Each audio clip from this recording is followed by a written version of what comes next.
Oke, baik. Kali ini kita bertemu dalam matematika. Pertama topik kita adalah yang disebut dengan basic algebra. Ya. Basic algebra dimulai dengan namanya aljabar, selalu dimulai dengan numbers atau angka. Kita harus paham ada banyak jenis angka. Pertama ada angka natural atau angka hitung yang selalu dimulai dengan 1 sampai seterusnya. Ada angka bulat. Angka bulat itu selalu dimulai dari 0. Ada angka ganjil. Angka ganjil dia ciri-cirinya tidak bisa dibagi 2. Ya.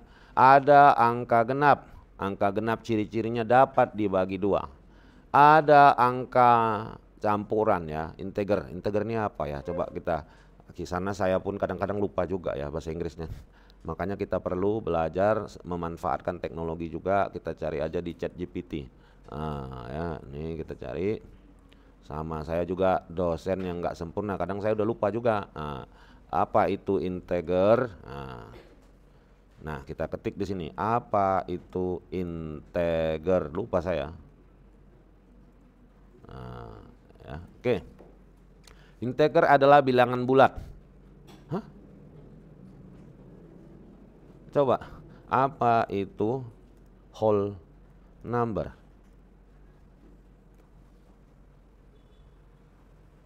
Himpunan bilangan bulat non negatif. Oh, oke. Jadi ini ya, kita lihat.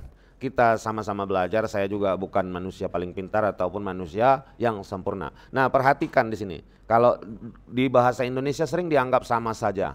Whole number ini adalah bil bulat. Bilang bulat yang macam mana? Yang non negatif. Artinya bilangan bulat yang tidak ada angka negatifnya. Kalau integer ini juga disebut bilangan bulat. Tapi dia ada negatif, ada positif. Nah, ya paham ya? Nah, sekarang ada angka negatif saja. Ada angka pecahan. Nah, ini dia. Oke. Nah, angka pecahan yang dapat di sini ya. Kalau dia bisa ditulis A per B. Ya. A per B. Ya. Ini sering disebut dengan angka rasional. Ya. Angka pecahannya yang kita lihat sekarang. Pecahan yang irasional. Contoh, dia tidak bisa ditulis menjadi pecahan. Contohnya akar. Yang bisa ditulis menjadi pecahan itu adalah rasional, yang tidak bisa ditulis disebut irasional. Paham ya? Mungkin kalian sudah tahu ini. Itulah kelemahan orang Indonesia ya. Orang Indonesia selalu cepat kali membahas soal, tapi tidak tahu dia falsafah angka-angka aja dia nggak tahu. Tapi kalau disuruh membacakan soal matematika cepat sekali. Tapi kalau diceritakan, ditanya angka 1, 2, 3, 4, 5 atau 0, 1, 2, 3, 4 atau negatif 1 itu angka apa? Dia kadang-kadang nggak tahu. Sama ya kayak saya kan produk zaman dulu. Nah, sekarang ada bagaimana menunjukkan perkalian dan pembagian. Kali, ini udah tahu ya kalian, ini kan masih dasar-dasar aljabar ya. Dasar-dasar aljabar tentunya kalian udah tahu. Kali itu ada ya, bisa pakai kali biasa seperti ini. Bisa juga pakai titik atau bisa juga dengan tanda asterik. Paham ya? Jadi umpamanya 1 kali 6 bisa ditulis 1,6 1 asterik. Asterik itu kan bintang 6. Ya, paham ya? Mungkin yang udah tahu syukur, yang belum tahu ya bertambah ilmu kita ya kan. Gunanya datang ke kampus kan untuk nambah ilmu. Nah, sekarang selanjutnya kita lihat di sini. Ada juga dia dengan kurung ya. Kurung juga bisa digambarkan sebagai perkalian. Ada satu set, umpamanya 2. Ini sama dengan 6. Ada kurung yang 2. Ini sama artinya. Ya kan? Sama ya. Ada juga perkalian angka dengan huruf. Kalau sandarnya gini, 2A tambah 3A sama dengan 10. Berapakah A? Ya kan? Bisa kan? Nah, berarti ini 2 kali A, 3 kali A, tambahlah. Kan begitu ya? Oke. Nah, yang kedua inilah. Nah, ada tadi angka dengan huruf. Ada huruf dengan huruf. Nah, contoh. Ya, ini dia. A, B sama dengan AB ini berarti A kali B. Nah, ya kan? Nah, paham ya? Nah, sekarang kita coba lagi yang lain. Nah, ini masih dasar-dasar. Ada bagi sekarang. Bagi sering itu tanda titik 2. Nah, bagi juga dengan bisa, ya kan? Betul kan? Ada yang miring, ada yang model kayak gini. Ini juga sama artinya. Paham ya? Nah, ini masih dasar-dasar, nggak apa-apa. Nah, kita lihat sekarang. Multiplying and dividing using zero. Kali dan bagi 0. Segala sesuatu yang dikalikan dan 0 hasilnya? Segala sesuatu yang dibagi 0? 0. Nah, atau ya, 0 bagi 0 berapa? Salah. Tidak. Undefined. Tidak terdefinisikan. Ini juga. Jadi kalau 0 bagi 5 itu jelas 0.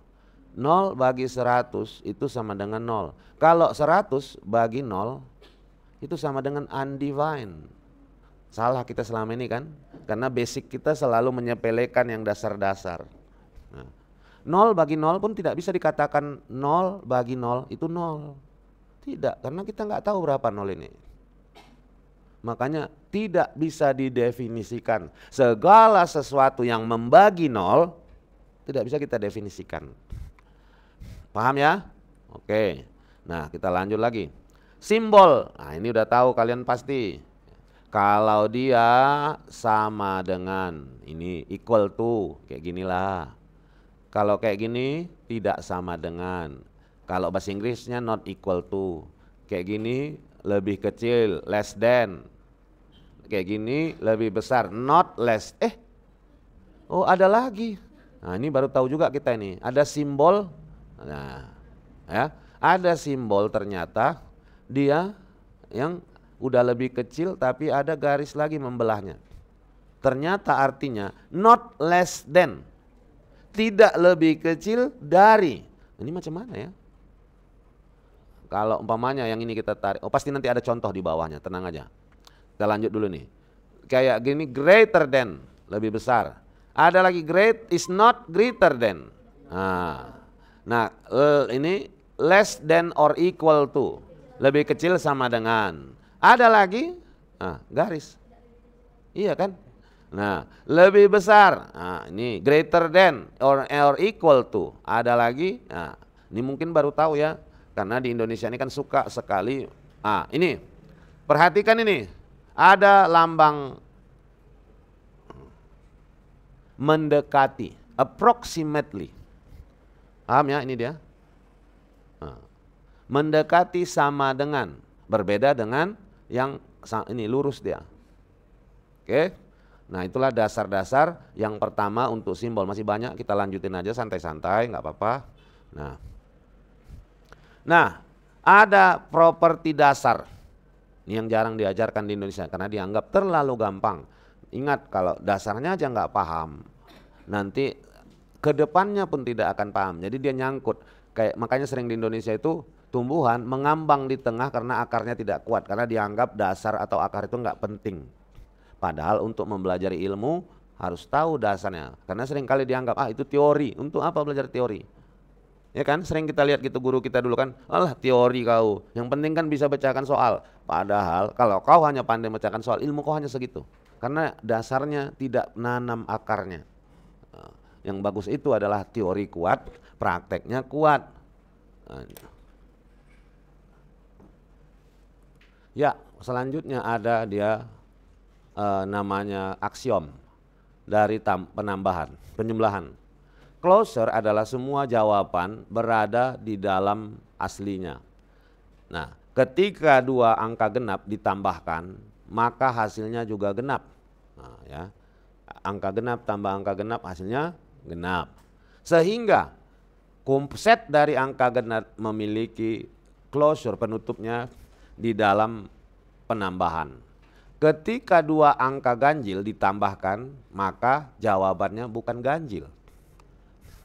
Hidungku sakit. Jadi contoh, 1 tambah 3, 1 ganjil, 3 ganjil. Hasilnya genap, ya kan? Ya, jadi contoh, 1 tambah 3 itu 4. Ya, maka jawabannya tidak ada di dalam perhitungan tersebut. Coba kita lihat contohnya yang lain. 3 tambah 4 sama dengan 4 tambah 3. 7 tambah 10 sama dengan 10 tambah 7. Nah, ini namanya hukum komutatif. Nah, ya, dalam hukum komutatif di dalam penjumlahan. A tambah B sama dengan B tambah A. Nah, ya, itu ada hukumnya. Nah, hukum komutatif tidak bisa berlaku di dalam pengurangan. 5 kurang 3 tidak sama dengan 3 kurang 5. A kurang B tidak sama dengan B kurang A. Ya, paham ya? Nah, ada lagi dalam ini yang disebut dengan hukum asosiatif. Nah, sekarang hukum asosiatif itu yang bagaimana? Ya, yang di penjumlahan 1 tambah 2 tambah 3 sama dengan 1 tambah 2 tambah 3. Baik dia dipisahkan dengan kurung, ya itulah namanya asosiatif. 3 tambah 5 dikurung ditambah 7. Sama saja hasilnya dengan 3 buka kurung 5 tambah 7. Atau A tambah buka kurung B tambah C. Sama hasilnya dengan A tambah B tambah C. Jadi kurung dipindahkan, tetapi kedua sisi persamaan masih sama. Itulah disebut hukum asosiatif. Nah, hukum asosiatif tidak bisa berlaku di pengurangan. Ya, jadi udah 2 hukum kita pelajari. Tadi hukum komutatif tadi ya. Nah, ini kita lihat yang ini tadi komutatif, asosiatif. Nah, sekarang hukum identitas. Setiap yang ditambahkan 0 hasilnya adalah angka originalnya. Itu identitas. 5 tambah 0, 5, 0 tambah 3, 3. Nah, ada penjumlahan kebalikan. Ya, yaitu lawan atau negatif, jumlah apapun yang ditambahkan dengan kebalikannya adalah 0. Ini 2 tambah negatif 2 sama dengan 0. 5/3 tambah negatif 5/3 sama dengan 0. Nah, inilah yang disebut dengan penjumlahan kebalikan. Kalau bahasa Inggrisnya aditif. Nah, ad itu kan bahasa Inggrisnya jumlah ya, ad. Nah, ya paham ya, ad. Nah, ya kan, aditif. Nah, aditif. Ya, oke, kita lihat lagi. Nah, sekarang hukum-hukum dalam perkalian. Nah, ada hukum komutatif di perkalian. Nah, ya. Contoh, 2 kali 3 sama itu jumlahnya dengan 3 kali 2. 5 buka kurung 6 tutup kurung sama dengan buka kurung 6 tutup kurung 5. Ini namanya komutatif untuk perkalian. Komutatif tidak berlaku dengan perbagian. 6 bagi 3 tidak sama hasilnya dengan 3 bagi 6. Ya, tadi ya, tadi kan ada. Jadi komutatif tidak berlaku dengan pengurangan di penjumlahan ya. Kalau di perkalian dia berlaku, di pembagian dia tidak berlaku. Itu basic sekali sebenarnya. Kalian tahu itu, cuman kalian nggak tahu hukumnya apa. Oke, kita lihat lagi. Ada asosiatif. Asosiatif perkalian, asosiatif tidak berlaku dengan pembagian. 3 kali 4 kali 5 sama hasilnya 3 kali 4 buka kurung 4 kali 5. Betul kan? Nah, di pembagian dia tidak berlaku. Nah, sekarang kita lihat ada hukum identitas. Hukum identitas, kita lihat. Dia untuk hukum identitas perkalian dia segala sesuatu yang dikalikan dengan 1. Itu originalnya, balik ke angka aslinya. Kalau tadi hukum identitas di penjumlahan segala sesuatu yang ditambahkan dengan 0, ya 0. Dia kembali ke asalnya. Kalau perkalian hukum identitas dikalikan dengan 1. Nah, ada lagi di hukum identitas, ada nanti kalau tadi addition inverse.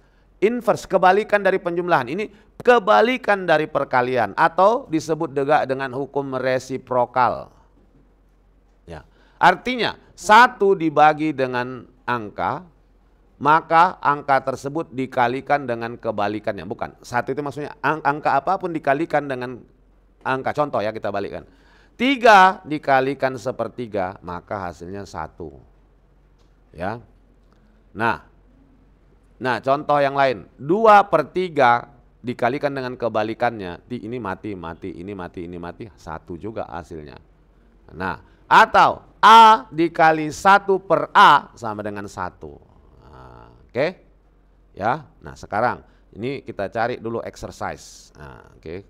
Ini kan nggak ada latihannya, ini kan buku teori ini banyak ya. Kita cari PR kalian latihan. Nah, please give me 3 exercises of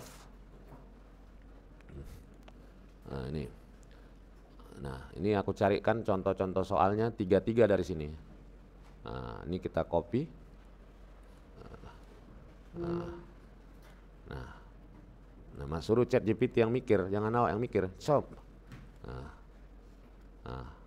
Commutative addition. Ini hapus. Serot. Nah,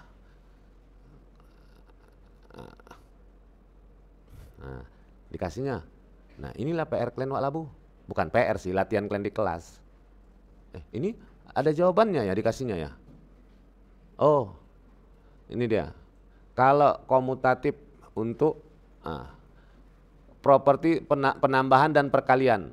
Penambahan A tambah B sama dengan komutatif. Jadi kalau kalian mau latihan, gunakan ini woi. Sering kalian pakai ChatGPT? Udah sering ya? Bagi yang belum, jangan malu. Itu hampir sama dengan Google, cuman kalau di sini kau bisa men-settingnya. Buka OpenAI, AI.com.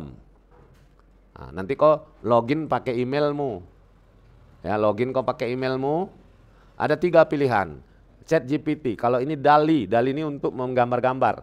API, ini kalau kau mau belajar coding. Nah, ya, coding website semua ini di API.